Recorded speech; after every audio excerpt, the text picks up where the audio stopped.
Hi, I'm Sail the Wanderer, and this is my review for Sakura-Con 2023.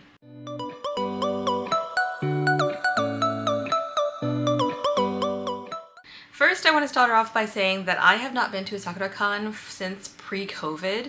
The last Sakura-Con I went to was in 2019, so it's been a few years. I think they might have skipped a couple years during COVID, but I know that they had one in 2022, and I did skip that one, so this is my first one in a while.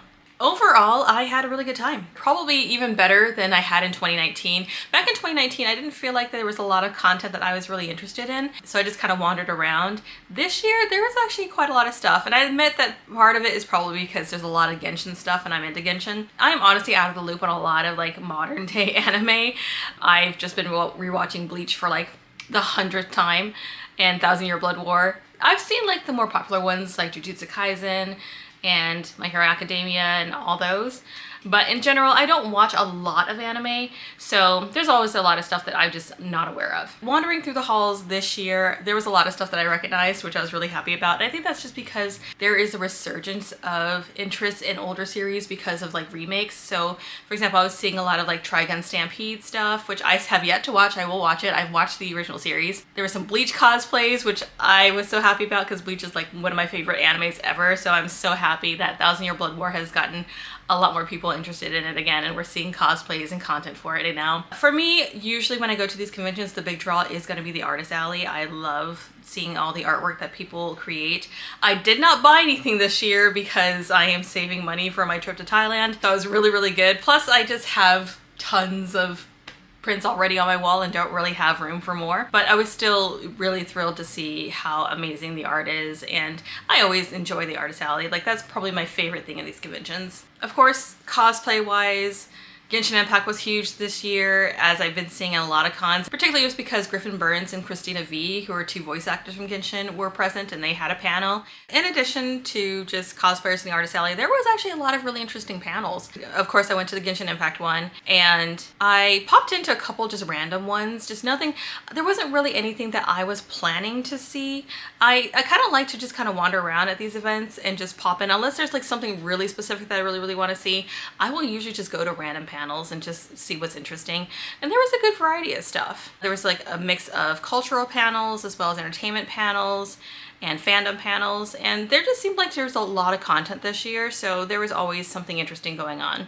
There were also workshops and crafts, and they had like a manga library, and there's a whole bunch of really fun stuff. So there was a lot of stuff to do at this event. So now that we've talked about the positives, let's talk a little bit about the negatives, because there were some issues. Probably the biggest one that most people were complaining about, and I also agree with, is the fact that they decided to split the con into two buildings. Part of the reason for that is because the brand new Seattle Convention Center Summit building opened up just earlier this year in January.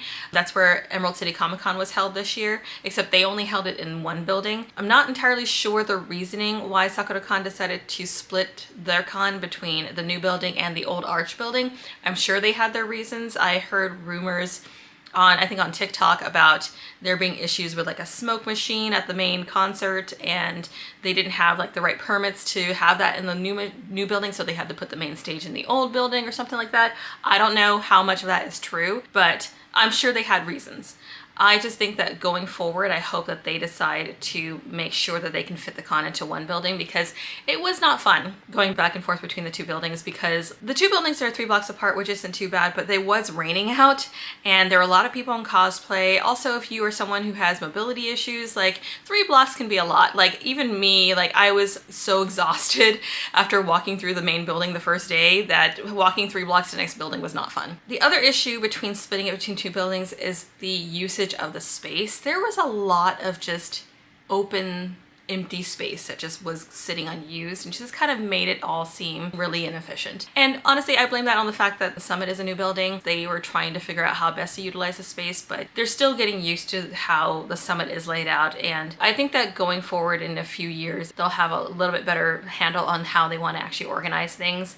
But yeah, there were like a lot of just empty rooms, big spaces on the floor in both buildings. They really could have utilized the space a little bit better. So one of the biggest examples of that I saw was at the Genshin Impact panel. The line for the Genshin Impact panel, so it was on the 5th floor of the Summit building, which is where some of the larger panel rooms were. And they didn't really have any line management for these larger panels. So when people started lining up for the Genshin Impact panel, they were all lined up around the perimeter of the area, which didn't make much sense because one, they're blocking the bathrooms and the elevators, which they did kind of like space it out so they weren't exactly blocking those spaces, but still it was like uncomfortably close. Like if I had to go to the bathroom, I had to like squeeze between people. There was a big open area right in the center there that they could have easily have used for line management. They could have lined people up in rows and taken up that whole area, but instead people were just lined up around the perimeter of that area, and it didn't make any sense because the line kept stretching back further back when it was just like, you can easily manage this line in this open space. And I think that towards closer to when the panel was starting, they kind of figured out that it was probably better to do it that way, so they did start to kind of line people up in rows, but by the time the panel was open and so people were already going in, it was just one of the things where I feel like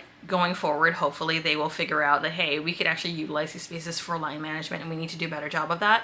One more criticism that I had about Sakura-Con this year is the fact that they had paper badges. Not a big fan, I'll be honest, I'm not a big fan of this. I don't know if they had these last year because I didn't go last year, but in 2019, the last one I went to, we still had plastic badges, and I believe that the way they did it then was they would print out like your name and put a sticker on that plastic badge. Because Sakura-Con, unlike Emerald City Comic Con and some of the other cons, they don't mail out their badges, so you just have to pick them up on site. I went around 11 a.m. on a Friday to pick up my badge, and it took about an hour. It's been a long time since I've had to wait in line for a badge at a convention, and I was not expecting it to take that long, but because everybody has to pick up their badges on site, it took that much longer. Also, they were printing these out on site, so that made it take much longer. I don't like the fact that these are paper, and also the fact that it was raining all weekend, so I was constantly worried about my badge and whether or not it was going to get damaged. I love collecting my convention badges. I have like a whole wall that's just full of my badges, and so from a collector standpoint, I definitely miss plastic badges. But fortunately, I mean, it didn't tear, like you can kind of see. It did manage to last all weekend, so it's not like cheap paper, but still, I miss the plastic badges, so hopefully they go back to those. When I went to pick up my badge, they did give us our Sakura-Con book, catalog, whatever you want to call it. Souvenir guide, that's what it's called. It's very high quality. Like, I was really, really happy with this. The one thing that I didn't really like is the fact that they have a bunch of panel descriptions in the book, but there's no times. They did have an app that has like all the panel times listed, but I'm just like, if you're gonna go to the app anyway, like, you have the panel descriptions there, so why do we need them in the book too? Especially if you're not going to put the times. Like, obviously the times do change, but I don't know, it's just one of those things that kind of bothered me because I didn't really feel a need to look through the panels in the book because I could just go to the app. One thing I do like about this souvenir guide though is they have like this little area in the back for you to get like autographs. So that's really, really cool.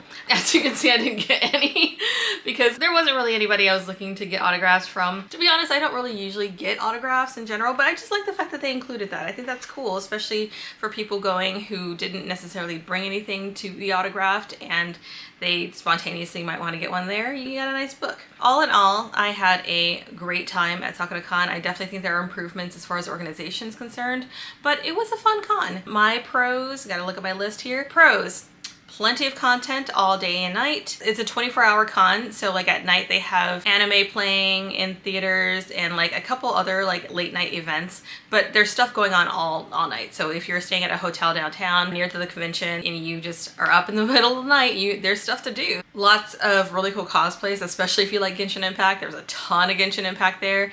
There's also several Trigun cosplays, My Hero Academia, Jujutsu Kaisen, just a whole bunch of really great cosplayers. I was really happy with the size of the exhibitor hall and the artist alley. I do think that the exhibitor hall could have used the space a little bit better because there were kind of these very large gap areas, but it didn't feel too clustered. And the artist alley wasn't too crowded either. They had some really interesting guests. They had a good mix of voice actors, creators, as well as musical guests. And they had like a couple of musical concerts, which unfortunately I didn't get to go to, but I think it's really cool that they include that. Lots of fun activities and panels. There's really a lot to do at this con. It wasn't easy to get bored. Oh, another thing that I really appreciated is the fact that they did require proof of vaccination or negative COVID tests, and it was required throughout the whole con that people be masked. I was so happy about that because I have not stopped wearing my mask when I go out, and every time I go to a convention, I'm always masked. And at Emerald City Comic Con, there was only a handful of people wearing masks, and I was one of them. I really appreciate that Sakura-Con required that everybody wear masks. Now, my cons. Number one, con was too spread out. It really shouldn't have been split into two buildings. It could have easily fit in one, and they could have really maximized their use of the space. It also would have made it easier for people to navigate, and they wouldn't have to go back and forth between two buildings 3 blocks away in the rain. Another con was just the space was underutilized, which just goes back to it needing to be in one building instead of two, because they did have a lot of just open space that wasn't being used, and it could have been just better utilized. My final con was just paper badges. Please do not use paper badges, or at least if you're going to like give us a sleeve or something to put them in to protect them better. I just didn't feel comfortable walking around with this paper badge. Also, I don't like the fact that it does this. I kept trying to like flatten it, but it just keeps doing that. Please go back to plastic badges. That's it for my Sakura-Con 2023 review. If you enjoyed this content, please like and consider subscribing, and I'll see you next time. Bye.